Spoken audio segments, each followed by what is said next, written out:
Untuk pemberi materi pertama dengan judul pendekatan holistik dalam memberikan asuhan kebidanan yang akan dibawakan oleh ibu kita, Ibu Siti Maskana, SSIT MKM. Izin sebelumnya Ibu, saya akan menayangkan CV dan akan membacakannya. Baik, Ibu Siti Maskana, SSIT MKM, beliau adalah sebagai Ketua Cabang IBI Jakarta Pusat. Saat ini beliau sebagai ketua cabang dari 2002 sampai dengan sekarang. Untuk 2013 sampai 2019, karir beliau adalah sebagai sekretaris cabang IBI Jakarta Pusat. Kemudian 2003 sampai 2013 sebagai ketua ranting IBI Jakarta, IBI Ketua Ranting IBI Kecamatan Tanah Abang. Kemudian pada tahun 1998 2003 sekretaris ranting IBI Kecamatan Tanah Abang. Kemudian pada tahun 93 sampai 98 anggota IBI Ranting Kecamatan Tanah Abang. Beliau sudah sangat berkarir ya untuk profesi bidan dan kepengurusan. Baik. Baik Ibu, untuk waktunya dipersilahkan 45 menit memaparkan materi, kemudian 15 menit untuk sesi tanya jawab. Dipersilahkan Ibu untuk Baik, paparan materinya. baik. Terima kasih kepada peserta atau panitia untuk saya dalam memberikan atau menyampaikan materi terkait dengan pendekatan holistik dalam asuhan kebidanan. Saya akan mulai dengan judulnya, itu adalah pendekatan holistik terkait dengan pelayanan kebidanan yang sampai sekarang itu sudah berkembang menjadi pelayanan kebidanan komplementer. Next. Minta tolong dibantu untuk slide berikutnya. Sebelum kita berbicara terkait dengan asuhan kebidanan secara holistik, tentunya kita akan memulai dengan apa yang dinamakan sehat. Konsep sehat menurut WHO adalah merupakan keadaan yang sempurna baik fisik, mental maupun sosial, tidak hanya terbebas dari penyakit atau kelemahan dan cacat saja. Jadi seseorang itu bisa dikatakan sehat apabila dia mampu bersosial, kemudian fisiknya juga tidak ada kecacatan, terus kemudian tidak ada penyakit, dan semuanya dalam keadaan kondisi normal. Kemudian konsep sehat menurut Undang-Undang Kesehatan adalah keadaan sejahtera, baik fisik, mental, spiritual, maupun sosial, yang memungkinkan setiap orang untuk hidup produktif secara sosial dan ekonomi. Ini agak sedikit berbeda dengan konsep sehat menurut WHO dan konsep sehat menurut Undang-Undang Kesehatan. Kalau menurut WHO, walaupun tidak dikatakan sebagai kesehatan terkait dengan ekonomi, tapi itu sesungguhnya sama saja, karena memang itu kalau kelemahan itu di dalam aspek mana saja, bisa dari sosialnya, ekonominya, maupun fisiknya, yang tidak bisa memberikan sesuatu terhadap dirinya maupun di lingkungannya atau masyarakat. Yang di sini sehat menurut Undang-Undang Kesehatan tentunya, ini bisa berproduktif juga, artinya dia bisa berkarya secara sosial maupun ekonominya juga terstandar dengan kehidupan di negara kita dengan pendapatan per kapita sesuai dengan peraturan daerah yang ada. Next, berikutnya. Kemudian ini yang dinamakan sehat reproduksi. Kalau tadi adalah sehat, sekarang bagaimana dengan kesehatan reproduksi? Kesehatan reproduksi adalah suatu keadaan yang menunjukkan kondisi kesehatan fisik, mental, dan sosial seseorang dihubungkan dengan fungsi dan proses produksinya, termasuk di dalamnya tidak memiliki penyakit atau kelainan yang mempengaruhi kegiatan reproduksi tersebut. Nah, sehingga dalam hal ini walaupun orangnya itu segar, bugar, kemudian berat badan juga stabil, secara ekonominya juga mapan, sosialnya juga bisa bersosialisasi dengan baik, tapi kemudian apabila tidak bisa mohon maaf ya tidak mempunyai anak, tentunya itu tidak bisa dikatakan sebagai sehat reproduksi. Karena memang yang sehat reproduksi itu adalah tidak ada kelainan apapun terkait dengan fisik maupun reproduksinya. Kemudian dalam konteks pelayanan kebidanan, asuhan yang diberikan diharapkan dapat bersifat holistik atau holistic care. Kemudian asuhan holistik mencakup aspek fisik, mind, body, dan spiritual. Itu adalah menurut Erikson dan Sandor tahun 2017. Jadi dalam hal ini asuhan kebidanan tentunya akan bersifat holistik atau secara menyeluruh. Slide berikutnya.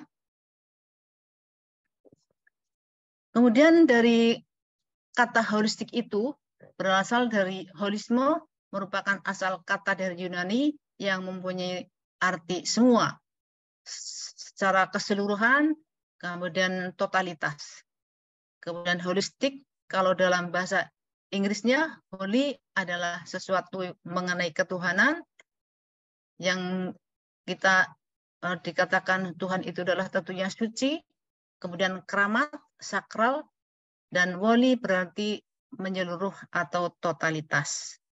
Itu kalau menurut kalimat yang berasal dari kata Yunani dan bahasa Inggris. Dilanjut.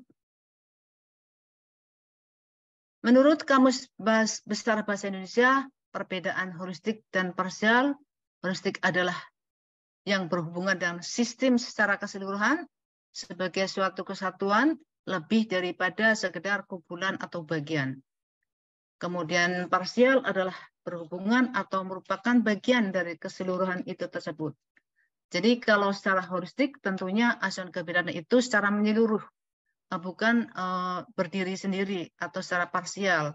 Karena memang diharapkan kebidanan dengan pendekatan holistik itu adalah secara menyeluruh, mulai dari fisik, mental, sosial, kultural, dan walaupun itu mungkin ya belum tercover di asuhan pelayanan kebidanan saat ini, tetapi memang harus seperti itu yang harus diberikan sebagai seorang bidan dalam memberikan asuhan kebidanan, tentunya diharapkan secara keseluruhan atau total.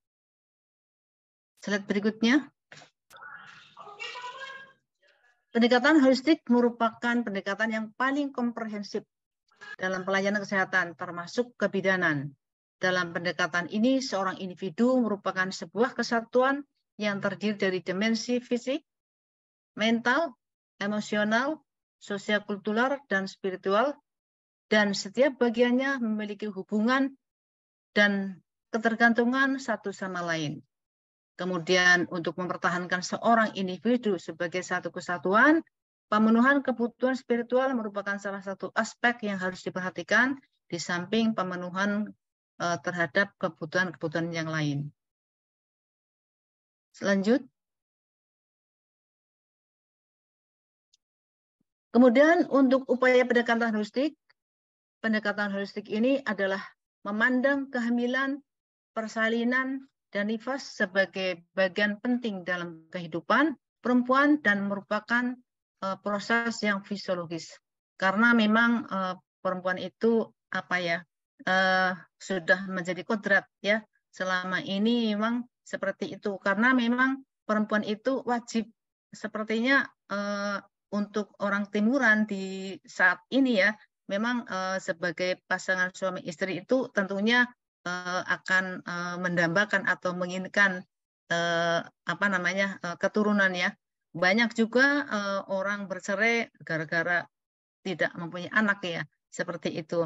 Tetapi memang yang namanya sehat reproduksi itu juga memang harus bisa memberikan satu keturunan, karena memang itu apa ya namanya sebagai kodrat perempuan, sehingga kalau menurut pendekatan secara holistik itu dikatakan bahwa kehamilan itu adalah merupakan sesuatu yang fisiologis normal karena itu memang kodrat. Kemudian pelayanan kesehatan di dunia saat ini berusaha menerapkan konsep holistik, yaitu suatu pendekatan yang memandang manusia secara keseluruhan yang tadi saya bilang ya, meliputi pikiran, status emosi, gaya hidup. Nah ini gaya hidup juga, fisik dan lingkungan sosial. Jadi tentunya memang kita diharapkan bahwa asuhan pelayanan kebidanan ini memang mencakup secara keseluruhan, komprehensif ya. Next. Slide berikutnya.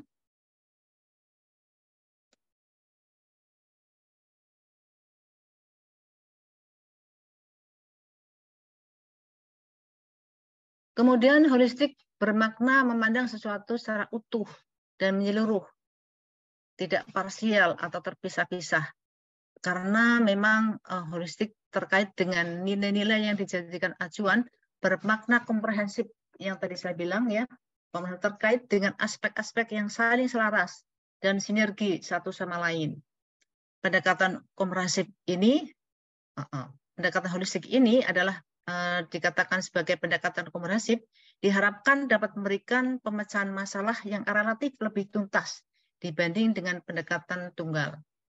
Dengan ciri-ciri terjadi keterpaduan dalam proses kajian, jadi perpaduan tadi mulai dari fisik, mental, sosiokultural, dan lain-lainnya. Kemudian lebih menghargai proses pembelajaran terkait dengan pengalaman. Jadi pengalaman adalah memang yang terbaik untuk kita ya, karena memang pengalaman-pengalaman ini adalah merupakan suatu pembelajaran bagi seseorang untuk melangkah ke depannya seperti apa. Kemudian lebih berorientasi pada proses dan hasil, evidence based ya. Tentunya jadi bukan hanya teori atau konsep saja, tetapi lebih memandang kepada evidence based-nya seperti apa. Contoh misalkan ibu setelah dilakukan pemeriksaan tinggi badan, berat badan, nah, ini evidence based. Mau diapakan nih? Analisa, kemudian dibuat suatu status, ini statusnya bagaimana, status gizi lebih, gizi normal, atau mungkin cake ya, dan itu adalah terkait dengan data, jadi evidence based. Kemudian memberikan kesan kolaboratif terhadap permasalahan tertentu. Jadi kolaboratif apabila ada permasalahan-permasalahan, ini juga mengacu pada 10T yang asuhan antar terintegrasi, kemudian yang APN juga seperti itu, kemudian NIFAS juga seperti itu. Next, lanjut. Kemudian konsep pelayanan kebidanan atau pelayanan holistik dan perkembangannya, bahwa konsep pelayanan kebidanan secara holistik pada saat ini telah berkembang ke arah pemberian pelayanan komplementer. Jadi pelayanan secara holistik ini sudah berkembang. Jadi yang tadinya apa, kemudian sekarang sudah berkembang menjadi pelayanan komplementer. Di Indonesia dan di negara lain telah menerapkan konsep pelayanan kebidanan secara holistik dengan menghubungkan terapi komplementer dengan terapi konvensional maupun tanpa menggunakan terapi konvensional. Ya mungkin itu ya, misalkan ibu diajarkan yoga, sekarang yoga ibu hamil sudah ada. Kemudian meditasi ibu hamil untuk meditasi juga sudah ada. Kemudian penyembuhan holistik sebenarnya sudah ada jauh pada zaman kuno, kira-kira 5.000 tahun yang lalu. Sejarawan belum bisa juga memastikan dari bangsa manakah pertama kali ia dipraktekkan ya, asuhan pendekatan holistik itu pertama kali dipraktekkan itu dari mana. Kebanyakan sejarawan percaya bahwa penyembuhan asuhan kebidanan holistik dimulai, atau penyembuhan holistik baik kebidanan maupun kesehatan lain dimulai dari India atau mungkin Cina. Slide berikutnya. Beberapa praktisi telah melakukan pelayanan kebidanan yang mengarah kepada asuhan kebidanan komplementer. Jadi kebidanan holistik ini sudah mengarah kepada asuhan kebidanan komplementer seperti pijat bayi, aromaterapi, dan lain-lain. Begitu juga untuk asuhan kebidanan pada ibu hamil, seperti tadi yang saya bilang, yoga, meditasi, relaksasi. Kemudian untuk persalinan juga seperti itu. Meditasi, relaksasi, hypnobreathing, hipnosis diri, dan lain-lain. Itu semua adalah asuhan kebidanan keterkaitan pendekatan holistik yang sudah berkembang menjadi asuhan kebidanan komplementer. Slide berikutnya. Setelah kita berbicara terkait dengan holistik, maka kita akan berbicara tentang bidan. Apa tuh bidan? Bidan adalah seorang perempuan yang lulus dari pendidikan. Tentunya para peserta webinar sudah tahu semuanya bahwa saya adalah bidan yang sudah berpendidikan, gitu ya. Kemudian praktek kebidanan juga. Saya yakin peserta webinar sudah paham ini semua ya. Karena ini adalah praktek kebidanan yang memang sehari-hari dijalankan bagi mereka bidan sebagai pelaksana pelayanan. Karena memang tadi diketahui, kita ketahui juga dari awal, bidan itu bukan sebagai pelaksana pelayanan saja, tetapi bisa sebagai pendidik, kemudian peneliti, kemudian macam-macam ya, ada 6 kalau nggak salah. Kemudian praktek kebidanan adalah kegiatan pemberian pelayanan kesehatan yang dilakukan oleh bidan dalam bentuk asuhan kebidanan. Kemudian asuhan kebidanan itu sendiri adalah rangkaian kegiatan yang didasarkan pada proses pengambilan keputusan dan tindakan yang dilakukan oleh bidan sesuai dengan kewenangan tentunya, dan ruang lingkup praktiknya berdasarkan ilmu. Ilmu terkait dengan webinar ini adalah para peserta webinar sedang membekali diri dengan ilmu atau mengupdate ilmu. Kemudian manajemen asuhan kebidanan adalah pendekatan yang dilakukan bidan dalam memberikan asuhan kebidanan, mulai dari pengajian, perumusan, diagnosis kebidanan, perencanaan, implementasi, evaluasi, dan pesertaan asuhan kebidanan.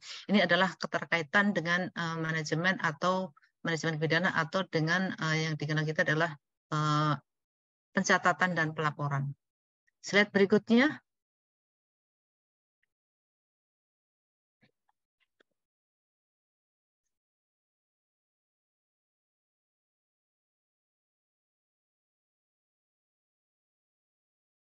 Kemudian ini bidan.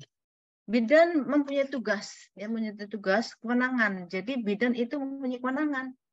Karena di Permenkes nomor 28 tahun 2017, bidan itu berwenang dalam melakukan deteksi dini, termasuk deteksi dini dalam aspek klinis, mental, dan spiritual. Kemudian bidan itu dalam kriteria dalam melakukan pelayanan kebidanan secara holistik, diantaranya adalah pengkajian terhadap aspek sosial, mental, dan spiritual, harus lebih fokus menggunakan bahasa yang sederhana, mudah dipahami, singkat, sehingga memberikan kenyamanan untuk pasiennya. Ya, tentunya bertujuan untuk dapat memberikan pelayanan yang optimal, komprehensif ya, berkualitas gitu. Yang kita harapkan seperti itu. Dilanjut. Kemudian ini adalah macam-macam asuhan kebidanan. Mungkin ada 10 ya. Ada asuhan kebidanan pranikah, asuhan kebidanan prakehamilan, dan sampai ke asuhan kebidanan pelayanan KB. Nah, tentunya bagi bidan-bidan yang ada di rumah sakit, tentunya ini masing-masing punya karakteristik ya, mempunyai ciri khas sendiri-sendiri.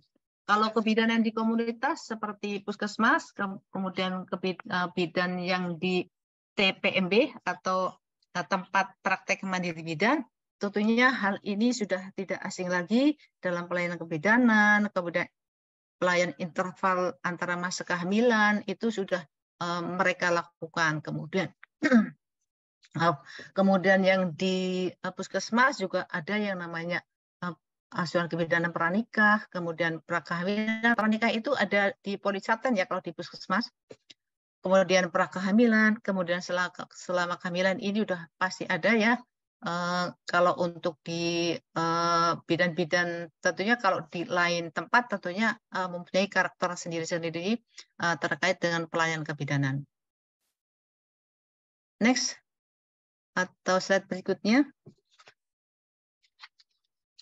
Ini adalah terkait dengan asuhan ibu hamil. Satu di antaranya adalah tadi asuhan kebidanan, di antaranya adalah asuhan ibu hamil. Asuhan ibu hamil ini terkait dengan standar kuantitas dan kualitas, ini adalah memang harus dilaksanakan dalam asuhan ibu hamil ini harus mengacu pada standar kualitas dan kuantitas. Kemudian kalau untuk standar kuantitas tentunya kita mengacu pada Permenkes nomor 21 tahun 2021, di mana sekarang asuhan kebidanan minimal 6 kali kunjungan atau 6 kali mendapat pelayanan asuhan kebidanan dalam satu periode kehamilan. Kemudian untuk standar kualitasnya tentunya kita akan mengacu pada pedoman asuhan ibu hamil ke 10T. Berikutnya, kemudian yang ini adalah standarnya, tadi keterkaitan dengan standar kuantitas, Permenkes nomor 21 tahun 2021 adalah 6 kali dalam satu periode kehamilan, itu adalah minimal, berbeda ketika ibu hamil itu ada bermasalah. Kalau yang normal minimal adalah 6 kali, yaitu 1 kali trimester pertama, kemudian 2 kali trimester kedua, dan 3 kali trimester ketiga. Kemudian yang standar kualitas tentunya teman-teman sudah tidak asing lagi bahwa dalam 10T itu insya Allah ya dilakukan, walaupun mungkin waktu yang membatasi ya, tetapi memang seperti itu karena memang yang namanya asuhan kebidanan yang komprehensif adalah melingkupi atau terinclude dari 10T ini harus ada. Slide berikutnya. T ke-9, tata laksana kasus. Ini efektif dilakukan pada setiap kunjungan antenatal yang meliputi kesehatan ibu. Ini adalah Presley tahun 2015. Perilaku hidup bersih dan sehat, peran suami atau keluarga dalam perencanaan kehamilan dan perencanaan persalinan. Itu terkait dengan P4K-nya ya, program perencanaan persalinan dan perencanaan komplikasi, itu tidak asing lagi untuk bidan-bidan ya, terutama bidan-bidan di komunitas, baik TPP maupun di puskesmas, berbeda ketika bidan itu mungkin kalau yang di rumah sakit mungkin agak kurang familiar, tapi itu memang setidak-tidaknya bidan telah terpapar dengan P4K itu. Nah, kemudian ini adalah menurut WHO tahun 2012. Ini yang T ke-9, ini adalah lebih dominan kepada klinis. Kemudian secara holistiknya terkait dengan psikis dan lain-lain, ini belum tergambar di T ke-9. Next, slide berikutnya. Kemudian standar kualitas asuhan kebidanan pada T yang ke-10, nah itu adalah temu bicara. Tentunya bidan akan lebih bisa menerapkan asuhan kebidanan secara holistik ya. Di sini aspek sosial, mental, dan spiritual dapat diintegrasikan ke dalam standar pelayanan kebidanan melalui T ke-10, yaitu temu bicara. Dan pada aspek temu bicara ini, bidan bisa menggali sedalam-dalamnya mengenai aspek sosial, mental, perlu ditambahkan juga aspek spiritual pada saat memberikan pelayanan kebidanan secara holistik. Spiritual itu bisa dengan meditasi ya, dan lain-lain, karena memang itu adalah sekarang dunia kebidanan atau kesana itu sudah lebih maju daripada yang dulu-dulu ya. Kalau dulu belum ada asuhan kebidanan komplementer, sekarang sudah ada. Itu adalah merupakan wujud daripada asuhan kebidanan secara holistik, jadi secara menyeluruh atau komprehensif. Next, berikutnya. Jadi untuk T yang ke-10, bidan bisa menggali apabila ada kemungkinan masalah kejiwaan atau mengalami kekerasan ya. kekerasan rumah tangga misalnya. Kemudian apabila ada kekerasan rumah tangga, tenaga kesehatan wajib merujuk ke layanan yang lebih kompeten. Itu termasuk dalam Permenkes 21 tahun 2021. Kemudian ditanyakan, digali juga apakah ada dukungan suami atau keluarga, karena pada saat sekarang ini dengan canggihnya teknologi ya, banyak perempuan-perempuan yang hamil di luar nikah ya. Jadi ini adalah perlu dukungan psikologis dari bidannya, kalaupun dari keluarga, tentunya keluarganya juga ya, keluarganya juga harus diberikan dukungan oleh bidan, diberitahu sehingga asuhan kebidanan secara holistik ini bisa terwujud. Next, berikutnya. Asuhan holistik yang dimaksud asuhan holistik asuhan kebidanan yang TK10 pada umumnya implementasi pada standar yang kualitas yang ke-10 umum bicara belum ada unsur dukungan psikologisnya ya. Kemudian belum ada dukungan sosialnya, belum ada unsur edukasinya. Padahal memang bisa sekali dilakukan pada T ke-10 yaitu di temu bicara. Ya, kalau yang T10 tadi, T9 adalah tata laksana kasus, itu lebih kepada klinisnya. Kemudian T yang 10 ada diharapkan bisa memberikan asuhan kebidanan secara menyeluruh dan holistik. Kemudian bagaimana dengan waktunya? Ya, kalau baik di rumah sakit maupun di puskesmas atau di TPB, tentunya keterbatasan dengan waktu ini akan menjadi masalah apabila seorang bidan harus secara menyeluruh. Tetapi memang ini adalah merupakan suatu kewajiban bagi bidan untuk melakukan itu karena memang pendekatan-pendekatan holistik sekarang ini memang harus dilakukan keterkaitan dengan perkembangan ilmu dan teknologi saat ini. Ini kalau seandainya, kalau menurut saya seandainya ketika waktu di secara offline tidak memungkinkan, bisa secara online, bisa dengan cara video call. Bagaimana cara menggali atau mengimplementasikan asuhan kebidanan secara holistik. Jadi menurut saya seperti itu. Karena memang waktu itu terbatas. Contoh misalnya, di puskesmas asuhan kebidanan pada ibu hamil, ibu-ibu hamil yang melakukan antenatal care di puskesmas itu bisa sampai 40 sampai 60.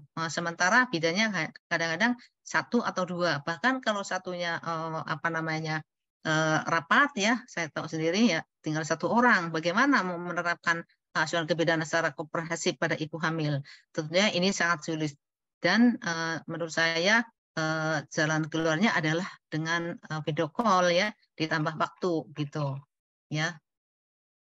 Kemudian slide berikutnya. Nah, ini adalah salah satu contoh dukungan psikologis pada ibu hamil dilakukan sesuai dengan kebutuhan ibu hamil, yaitu dengan cara menanyakan kondisi kehamilannya saat ini, apakah ini anak yang sedang diharapkan gitu ya, apakah ini anak yang belum diharapkan, atau mungkin anak ini hamilnya di luar nikah ya maksud saya, atau mungkin ada gejala depresi. Ini adalah bisa dilakukan ketika T yang ke-10, atau misalkan waktu yang terbatas tentunya bisa diperpanjang dengan online ya, atau video call. Tentunya saat ini hampir semua orang ya mempunyai HP ya. Yuk, next atau slide berikutnya. Nah, ini adalah asuhan ibu bersalin. Tadi adalah asuhan ibu hamil, sekarang adalah asuhan ibu bersalin. Tentunya ini semuanya menurut saya sudah menggambarkan asuhan kebidanan secara komprehensif dan menyeluruh ya, atau holistik.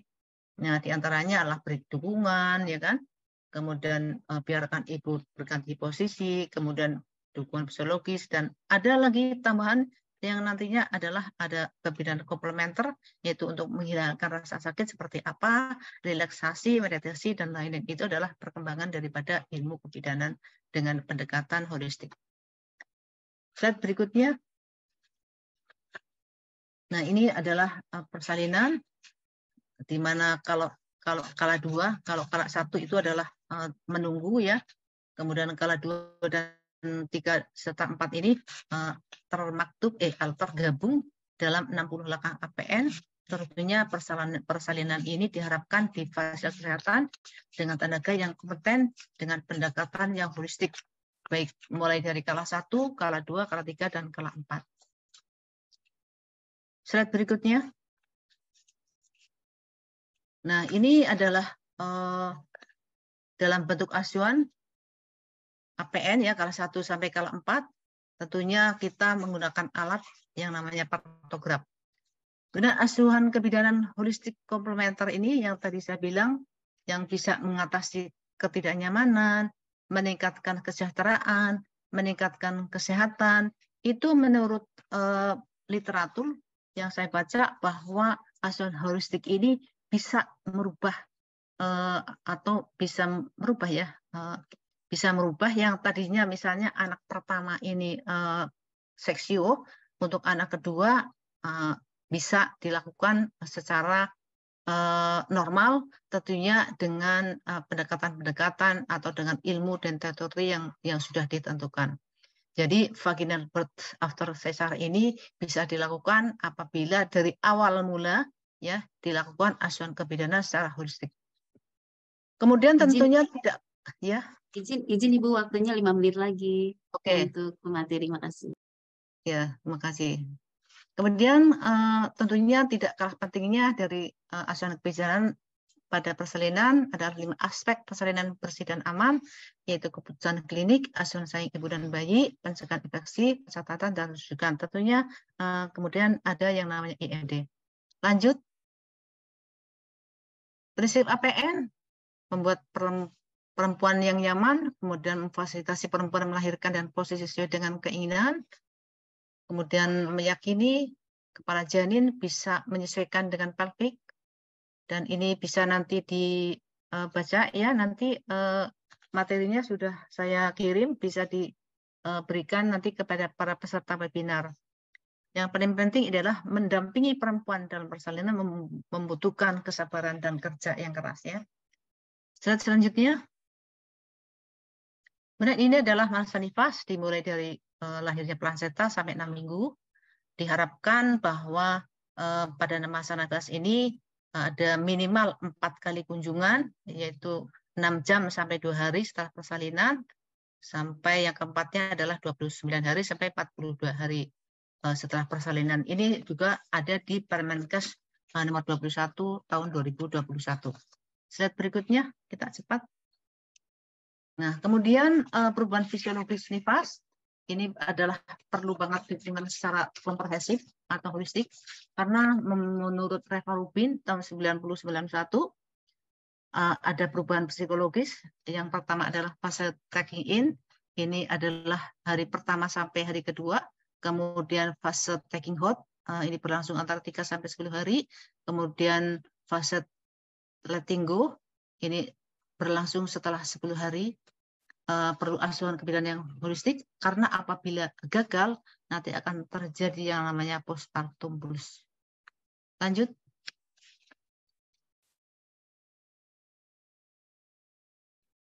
Ini pencatatan tanda pelaporan tadi yang sudah saya bilang, karena ini adalah merupakan suatu kewajiban dan penting, karena seluruhnya kalau yang secara komprehensif baik asuhan maupun pencatatannya harus lengkap. Ini ada 7 langkah parlemeni dan menurut swab. Lanjut. Waktunya tinggal sedikit ya.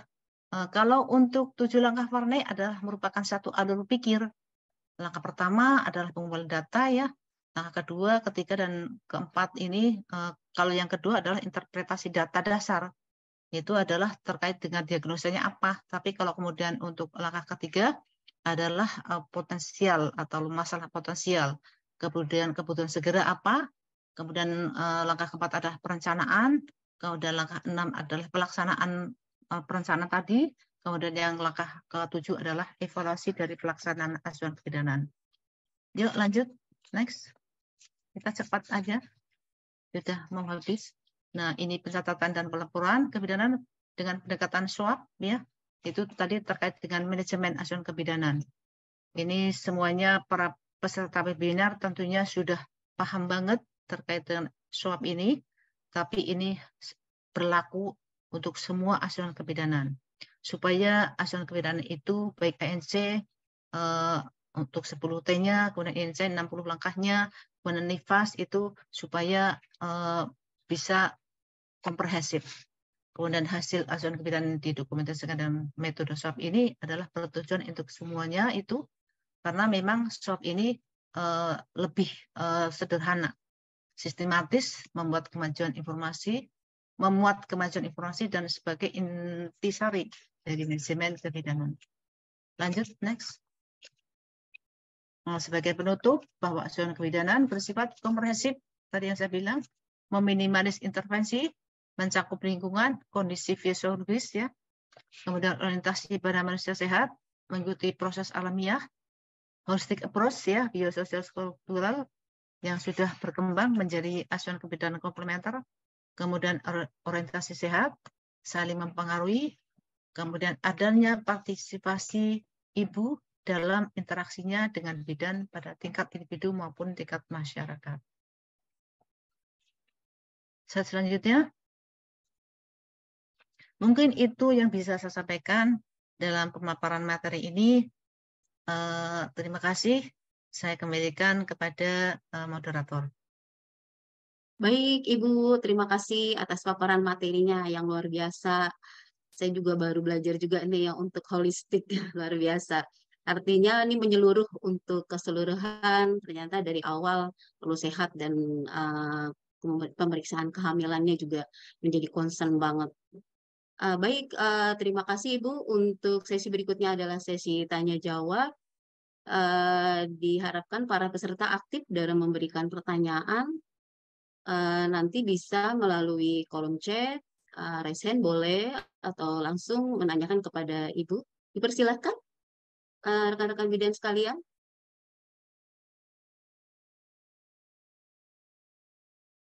Terus saya lihat chat sebentar. Ya, ini sangat luar biasa, Ibu. Ternyata holistik itu tidak hanya pada kesehatan ibu saja, akan tetapi ternyata holistik itu pada kehamilan di asuhan kebidanan ini, yang terutama saya menjadi concern tadi adalah yang di 10T ya Bu. Ternyata kita perlu melakukan di sesi wawancara coaching itu yang penting. Memang itu yang belum jadi fokus mungkin untuk di seluruh layanan karena keterbatasan waktu, betul sekali yang Ibu sampaikan. Misalnya pasiennya banyak, mungkin jadi terburu-buru ya begitu ya. Baik, rekan-rekan sekalian dipersilahkan. Ini agar kita bertambah nih ilmunya, karena ibu kita nih luar biasa nih ilmunya yang sudah memberikan kepada kita untuk asuhan kebidanan holistik komprehensif. Ya, sudah Silakan. paham semua barangkali ya. Karena memang dilakukannya udah hari-hari, tiap hari ya. Karena Baik, mungkin apa ya, udah hari-hari, tetapi kadang itulah yang bermasalah adalah waktu, ya. iya betul. Iya betul Ibu. Baik Ibu, ini ada pertanyaan di kolom chat, saya akan bacakan. Assalamualaikum Ibu, mohon maaf mau bertanya. Bagaimana cara kita sebagai bidan mendekati dan menghadapi pasien yang sudah terkena baby blues? Silahkan Ibu. Oh iya, untuk baby blues ya. Tadi kan terkait dengan perubahan psikologis ya. Kalau perubahan fisik tentunya para peserta webinar sudah paham betul ya untuk tinggi fonus uterinya seperti apa, kalau kemudian subinvolusinya seperti apa gitu ya. Kalau ini adalah perubahan psikologis karena memang ada beberapa fase ya yang harus ibu bersalin itu lewati. Kalau sudah terjadi baby blues, itu berarti kan sudah terjadi kelainan perilaku ya, dan itu tentunya sudah bukan kewenangan bidan lagi, tentunya harus dikonsul ke tenaga yang lebih kompeten. Kalau memang bisa ke psikolog, terus kalau memang psikolognya ini bisa ke psikiater, seperti itu, Bu Ella. Baik Mbak Nuriana, apakah sudah cukup jawaban dari Ibu? Ya, jadi artinya untuk baby blues ini sendiri memang kadang suka ibu-ibu muda terutama ya mengalami atau ketidaksiapan wanita-wanita karir dalam mempunyai baby karena uh, pola hidup yang berubah artinya dia harus merawat bayinya, menyusuin, nanti ada perubahan-perubahan secara organ di tubuh, kemudian psikologisnya harus bangun malam dan sebagainya. Ini yang mesti kita coping di awal dan betul sekali yang disampaikan bahwa pada ANC difokuskan kepada yang T10 ini untuk memberikan edukasi-edukasi terkait persiapan persalinan dan kehamilan mungkin Ibu ya. Iya, Sehingga kalau lebih lanjut mungkin perlu dilakukan konsultasi ke konsultasi. ya, psikolog maupun kalau lebih lanjut ke psikiater. Baik, ada lagi Karena teman-teman? memang tidak mudah untuk apa namanya, tidak mudah untuk apa ya, beralih beralih artinya yang tadinya sendiri kemudian sekarang sudah ada baby ya yang harus diurus. Saya bisa apa enggak gitu ya. Kemudian kemarin pengalaman saya persalinan kok sakit banget gitu, sekarang air susu saya belum keluar, bagaimana, itulah masalah-masalah psikologis yang sesungguhnya memang harus ada dukungan dari tenaga medis maupun dari keluarganya itu sendiri gitu. Apalagi peran suami inilah adalah penting ya. Semoga semua ya dengan harapan dari 3 fase ini bisa terlewati. Tapi kalau misalkan asuhan kebidanan atau asuhan dari yang lain, misalnya asuhan dari misalkan dukungan dari keluarganya, suaminya, atau mungkin adiknya ya, saudaranya gitu, tidak bisa mendukung ya, kemungkinan bisa terjadi postpartum plus gitu. Tapi kalau sudah terjadi ya memang itu kan sudah kelainan ya. Itu sudah bukan kewenangan bidan lagi, jadi harus dirujuk ke tenaga yang lebih kompeten, seperti itu. Ya, betul sekali Ibu. Memang suka kita temuin juga di lapangan seperti apa yang disampaikan Ibu bahwa dukungan suami, keluarga untuk persiapan mempunyai anak itu harus didukung oleh semuanya karena ini proses yang tidak mudah untuk proses merawat, kemudian memelihara, kemudian membutuhkan waktu. Ini perlu memang dukungan betul sekali Ibu. Baik, terima kasih kepada Nuriana yang sudah bertanya. Kita lanjutkan ya Ibu untuk pertanyaan berikutnya dari Niti Marhayunora. Selamat pagi Ibu, saya Niti izin bertanya Bu. Sebagai konselor, bagaimana cara memotivasi pasien untuk melahirkan spontan setelah SC? Terima kasih Ibu. Oh, gitu ya. Jadi kan ada beberapa peneliti atau literatur yang mengatakan bahwa dengan pendekatan holistik ya, itu pendekatan holistik bukan bukan pada saat persalinan saja, tetapi asuhan kebidanan kan mulai dari pranikah ya, pranikah, kemudian prakonsepsi, kemudian saat hamil itu sudah harus dilakukan asuhan kebidanan. Nah, asuhan kebidanan secara holistik ini menurut literatur itu bisa bisa apa namanya? Bisa merubah yang tadinya misalnya anak pertama adalah eh, sesar, anak kedua bisa katanya bisa menjadi persalinan normal, jadi seperti itu. Ya, tetapi tentunya dengan pendekatan-pendekatan ilmu yang lain. Contoh misalnya bagaimana masuknya kepala janin ya ke pintu atas panggul. Terus kemudian bagaimana pada saat operasi itu dulu dilakukan, posisi kepalanya di mana gitu. Kalau misalnya posisi kepalanya dulu misalnya masih di atas PAP, masih 5/5, dalam kondisi kehamilan yang sudah matur ya, udah 38 minggu ya, tentunya kita pikirkan juga walaupun kita sudah apa namanya sudah melakukan pendekatan dengan holistik dengan arahan-arahan dan pendekatan yang lain ya, spiritual, sosial kultural dan lain-lain, tentunya kita akan berpikir seperti itu juga. Jadi kalau saat ini kan memang setelah operasi anak pertama, anak selanjutnya adalah operasi seperti itu kan. Tapi literatur mengatakan seperti itu. Kemudian saya juga pernah mendengar pernah Dr. George Adrians ya, itu adalah pakar obstetrik ginekolog RCM, mengatakan bahwa ketika pada operasi anak yang dulu, maksudnya pada saat operasi itu kepalanya sudah masuk pintu atas panggul, Jadi sudah masuk kepalanya ya. Misalnya sudah masuk 4/5, jadi sebagian besar sudah masuk ya.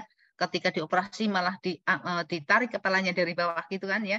Nah, itu kemungkinan bisa dilakukan seperti itu. Jadi kita juga melihat karena memang secara holistik itu kan evidence based ya. Jadi pengalaman tadi dibilang bahwa pengalaman yang dulu itu merupakan satu hal yang lebih diutamakan gitu kan tadi ya, ciri-cirinya ciri holistik lebih diutamakan. Nah, ketika pengalaman pertama dulu seksio-sesaria seperti apa? Apakah memang masih di atas panggul itu kepalanya atau seperti apa ya? Atau mungkin dia sudah mau ini karena ibunya hanya lemas aja nggak bisa ngeden apa bagaimana, terus kemudian dilakukan seksio atau dilakukan vakum. Ini dengan pendekatan holistik diharapkan bisa menjadi persalinan normal. Nah, bagaimana dengan pendekatannya? Tentunya pendekatannya itu mulai dari awal, mulai dari prakonsepsi, bukan hanya di saat persalinan saja. Seperti itu. Baik, Mbak Miti, gimana Mbak Miti? Apakah cukup jawaban dari Ibu?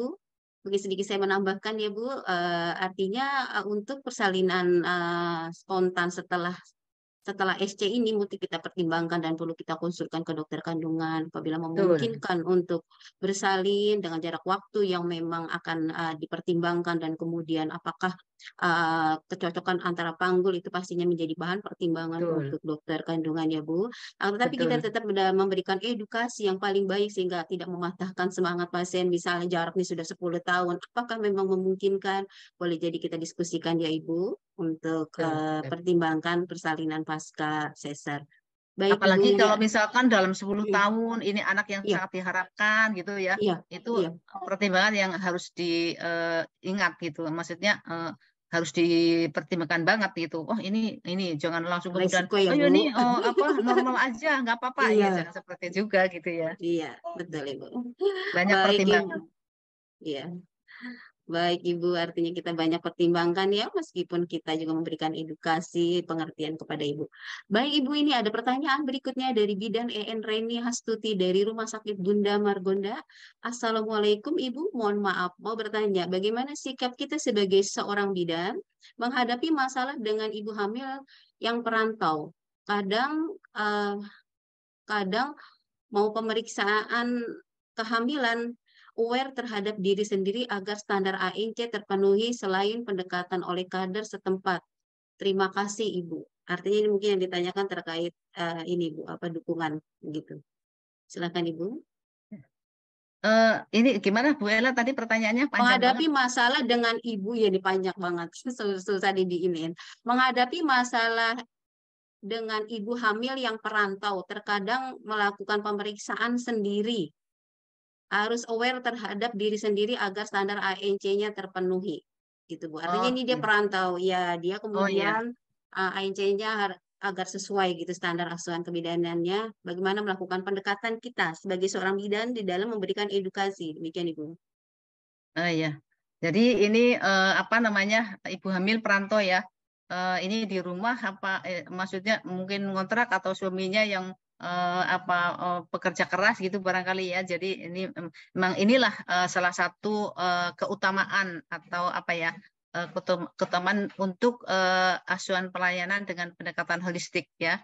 Nah, jadi pendekatan holistik ini tentunya bukan hanya secara fisik saja, tetapi sosiokultural itu harus diperhatikan. Jadi tentunya banyak hal yang memang harus dipelajari bagaimana cara komunikasi dengan baik. Itu kan keterkaitan dengan holistik ini kan apa namanya kita akan mengkomunikasikan sesuatu hal ya.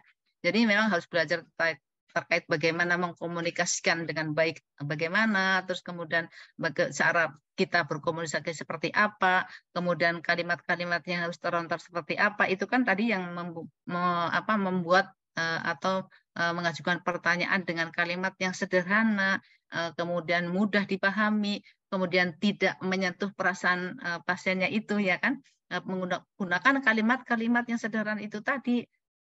Misalnya gitu, jangan sampai kemudian ibu hamil itu sudah sendirian, merantau, kemudian dengan kata kalimat-kalimat bidan itu menjadi sakit hati, tersinggung ya. Terus kemudian menjadi si ibu hamil itu malah tidak mau periksa hamil ya. Jadi memang dukungan-dukungan spiritual atau dukungan-dukungan emosional ini sangat besar banget yang diperlukan untuk seorang bidan dalam memberikan asuhan kebidanan terkait dengan kebidanan holistik ini. Jadi memang harus ada dukungan baik emosional, sosial maupun secara psikis ya.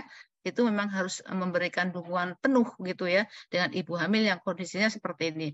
Di samping juga memang kalau di satu wilayah kan memang ada kader ya. Dalam hal ini tentunya kader juga bisa dilibatkan ya, bagaimana kalau di rumah ini ibu hamil ini supaya memang kondisi fisik dan psikisnya bisa terpantau. Mungkin seperti itu. Baik Ibu, terima kasih atas jawabannya. Untuk Mbak En, gimana? Cukup ya? Artinya memang sangat diperlukan dukungan dari seorang bidan untuk dapat memberikan asuhan-asuhan atau edukasi-edukasi. Mohon maaf sebentar Ibu, baterai saya habis. Sebentar, mohon maaf. Baterai Pak. Bentar saya izin. Baik, mohon maaf. Ya, ya betul sekali Ibu tadi yang Ibu sampaikan bahwa kita memerlukan memberikan dukungan terhadap Ibu untuk agar aware pentingnya pemeriksaan kehamilan yang teratur tadi yang betul kata Ibu ada 6 kali pemeriksaan minimal. Kemudian harus memperhatikan juga yang 10T artinya jangan lupa zat besinya, jangan lupa juga untuk keteraturan dalam kontrol itu sangat diperlukan dan itu memerlukan edukasi yang pendekatan secara holistik tersebut. Baik Ibu, terima kasih. Baik, kita lanjutkan untuk pertanyaan berikutnya dari Sundari Safitri, RSIA Az-Zahra. Selamat pagi Ibu, saya ingin bertanya, menurut Ibu bagaimana cara memberikan edukasi yang tepat kepada pasien dan keluarga bila dihadapkan dengan kondisi tidak mau dirujuk padahal kondisi pasien tersebut tidak bisa ditangani di luar wewenang bidan karena bersikukuh tidak mau dirujuk. Terima kasih Ibu. Demikian pertanyaannya Ibu. Ya. Ini masalah edukasi sepertinya ini ya. Isu yang luar biasa ya. Iya. Iya. Karena memang sangat diperlukan sepertinya oleh bidan-bidan ya, ini Bu untuk bagaimana cara berkomunikasi. Karena memang edukasi komunikasi itu kan memang bidan itu juga sebagai edukator ya, sebagai pendidik ya. Bagaimana cara mendidiknya? Manakala pasien, apalagi di pasien yang nggak mau dirujuk ya, keluarganya dan segala macam gitu ya. Nah, ini bagaimana cara pendekatannya? Ini memang sulit gitu ya. Pengalaman saya ketika saya dulu juga sebagai penanggung jawab RB ya, ada seperti itu. Dan ini memang harus dirujuk pasiennya gitu. Terus kemudian pasiennya nggak mau, maksudnya tuh saya pokoknya di sini aja, gini. Saya ini nih. Ya, tapi kita sebagai bidan tentunya sebagai edukator ya bisa memberikan pendidikan yang paling detail pun kita harus sampaikan. Ketika terjadi apa-apa seperti apa, kalau nanti terlambat ini bagaimana gitu ya.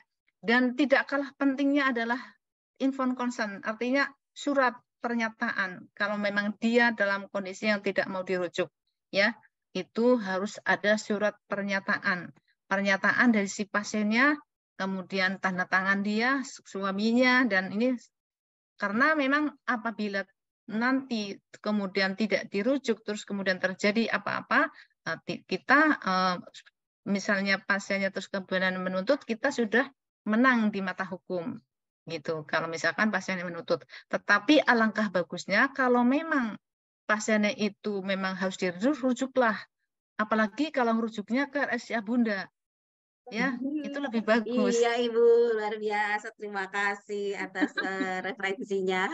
Ya. Ya. Baik, Ibu, memang betul sekali apa yang disampaikan oleh Ibu pentingnya adalah memberikan edukasi, kemudian inform konsen bahaya-bahaya yang dihadapi apabila sudah sampaikan pentingnya dirujuk. Artinya kita sudah, iya betul. Udah habis akal ya, udah apapun sudah bisa sampaikan ya, resiko-resikonya seperti ini dan lain-lain gitu ya. Iya, Kok masih betul, tetap Bu. nggak mau tulis nih Iya, surat pernyataan gini segala macam gitu udah. Jadi memang iya. seperti itu. Ya, ya betul Bu untuk aspek legalnya nanti ya karena kita memang berpraktek erat sekali dengan hukum artinya kita Ranah harus dalam hukum. ranah hukum kita harus kehati-hatian itu harus dikedepankan meskipun tetap menjaga safety pasien yang harus kita juga sampaikan pentingnya kenapa harus kita merujuk karena memang layanan kita dan kewenangan kita ya memang dibatasi mungkin itu ya Ibu ya sehingga harus karena kalau ada sesuatu di depan mata kita kita juga sebagai seorang bidan akan merasa terbebani juga meskipun harus berhadapan dengan keluarga-keluarga atau pasien tersebut yang memang sangat sulit ya Ibu. Baik, cukup untuk Sundari Safitri atas pertanyaannya. Cukup ya. Baik, Ibu. Aduh, sangat luar biasa. Saya sendiri pun sangat antusias ini karena ternyata asuhan kebidanan holistik ini mencakup begitu luas terkait terutama edukasi. Saya dapat simpulkan Ibu ya ini dari pertama materi yang Ibu sampaikan bahwa pentingnya sehat secara fisik, mental, spiritual maupun sosial untuk seorang wanita untuk produktif. Kemudian untuk asuhan kebidanan holistik itu mencakup sistem fisik, body, mind juga spiritual. Artinya ini kita untuk seorang wanita yang dikatakan produktif, yang tadi harus sehat juga secara keseluruhan, kemudian untuk menjadi seorang ibu dan untuk mempersiapkan sistem reproduksi yang baik, artinya kita memang butuh secara komprehensif menyeluruh harus sehat, harus mengikuti aturan-aturan atau kaidah-kaidah yang memang disesuaikan tadi harus kontrol kehamilan harus sesuai. Kita juga kombinasikan dengan misalnya kalau hamil perlu senam yoga boleh. Artinya kita juga tidak menutup kemungkinan harus yang kesesuaian dengan medis-medis artinya yang artinya tidak berbahaya itu menjadi menyeluruh mungkin Ibu ya.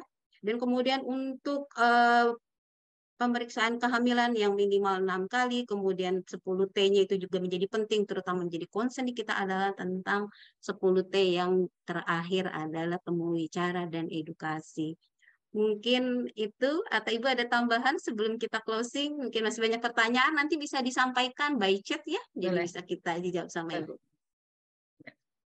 Baik Ibu, adakah tambahan sebelum kita closing? Ini hanya terpesan saja kepada para peserta webinar bahwa menjadi seorang bidan itu harus mengikuti aturan main. Artinya kita harus merujuk kepada Permenkes nomor 28 tahun 2017, terus kemudian Undang-Undang Kebidanan nomor 4 tahun 2019, kemudian Permenkes nomor 21 tahun 2021, karena di situ adalah ada kewenangan bidan yang harus memang kita lakukan. Jangan sampai kita bekerja tanpa ada rujukan atau acuannya di mana. Jadi jangan sampai kita bekerja tapi kita nggak tahu ini tujuannya apa, kemudian ini kita boleh begini atas dasar apa gitu, kita harus tahu. Seperti misalnya di seorang bidan di komunitas misalkan, saya boleh melakukan ini, boleh memberikan tablet tambah darah, boleh ini dasarnya mana gitu. Kita harus tahu. Jadi seperti itu mungkin Bella. Baik, baik Terima Ibu, kasih. terima kasih atas closing statement-nya dan pemberian materi yang luar biasa menjadi menambah wawasan kita semua rekan-rekan bidan yang hadir pada hari ini. Terima kasih atas waktunya dan ilmunya, semoga bermanfaat buat kita sekalian. Saya Amin. tutup untuk Ibu, terima kasih atas semuanya. Baik.